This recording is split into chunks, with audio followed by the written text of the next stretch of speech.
नमस्कार, स्वागत है दिल्ली की आवाज और टाइम्स ऑफ भारत में। मैं मोनिका शर्मा और आज मैं उपस्थित हुई हूँ दिल्ली प्रदेश के अंदर। पता है आपको कि जब भारी बहुमत से जो है सातों जो लोग खड़े हुए थे एमपी के तौर पर, वो सभी जीत चुके हैं। वहीं पर आज जो है दिल्ली प्रदेश में सभी का सम्मेलन था, जहाँ पर वीरेंद्र सचदेवा जी के द्वारा जो है यहाँ पर उन्हें आमंत्रित किया गया था। कहीं ना कहीं पर बताया कि जब हमने उनसे बातचीत करते हुए नजर आएंगे तमाम एमपी से जो अभी के बनकर जो अभी आए हैं, वो क्या रणनीतियां लेकर आए हैं लोगों के लिए, जनता के लिए क्या रणनीतियां लेकर आए हैं, कि जिस तरीके से विकास की बात होती हुई नजर आ रही है कि कितना संभव होता नजर आएगा। दिल्ली जीत हासिल करी है, उसके साथ में क्या कहना चाहेंगे?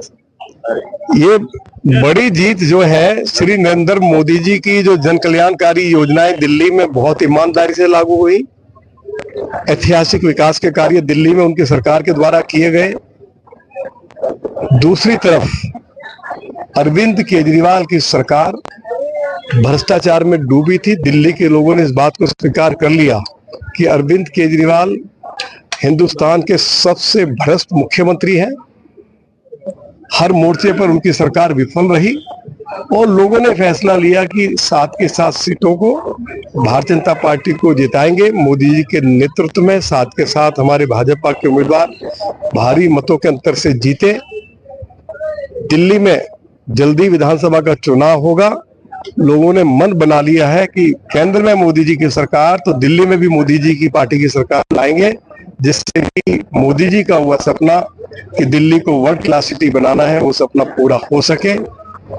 मैं एक बार फिर मतदाताओं के प्रति और पार्टी के सभी देवतुल्य कार्यकर्ताओं के प्रति बहुत बहुत आभार व्यक्त करना चाहता हूँ। सर, दिल्ली पूरी सियासत जुड़ी है, उसके लिए उनकी हो सकता है।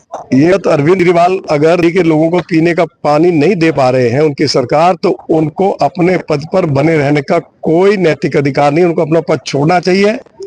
उनको विधानसभा को डिसॉल्व करने के लिए रिकमेंड करना चाहिए और दिल्ली में चुनाव हो, जिससे कि जल्दी से जल्दी अरविंद केजरीवाल से दिल्ली वालों का पीछा छूट सके। दक्षिणी जीत आपने हासिल करी है, क्या कहना चाहेंगे? पश्चिमी दिल्ली लोकसभा की जनता को नागरिकता धन्यवाद देना चाहूंगी, जो उन्होंने हमें इतना वोट दिया है और अपने ब्लूप्रिंट पर हम काम चलते हुए जल्दी नजर आए जो है हासिल कर लिया। क्या कहना चाहेंगे इतनी बड़ी जीत को लेकर? ये तो पहले से तय था।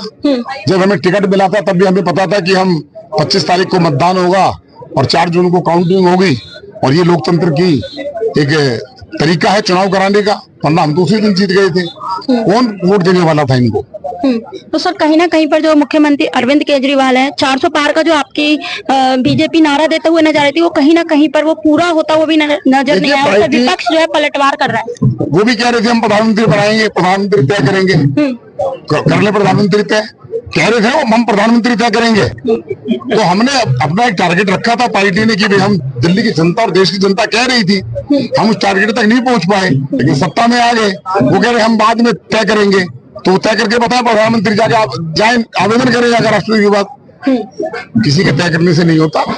आईना दिखा दिया है देश की जनता ने और दिल्ली की जनता ने अरविंद केजरीवाल को भी और कांग्रेस को भी। कांग्रेस के सारे दिग्गज इस बात का विरोध कर रहे थे, इस दागी को जो शीला दीक्षित के बारे में गलत शब्दों का प्रयोग करता था, अरविंद सिंह लवली ने कहा कि मैं समझौते के पक्ष में नहीं था।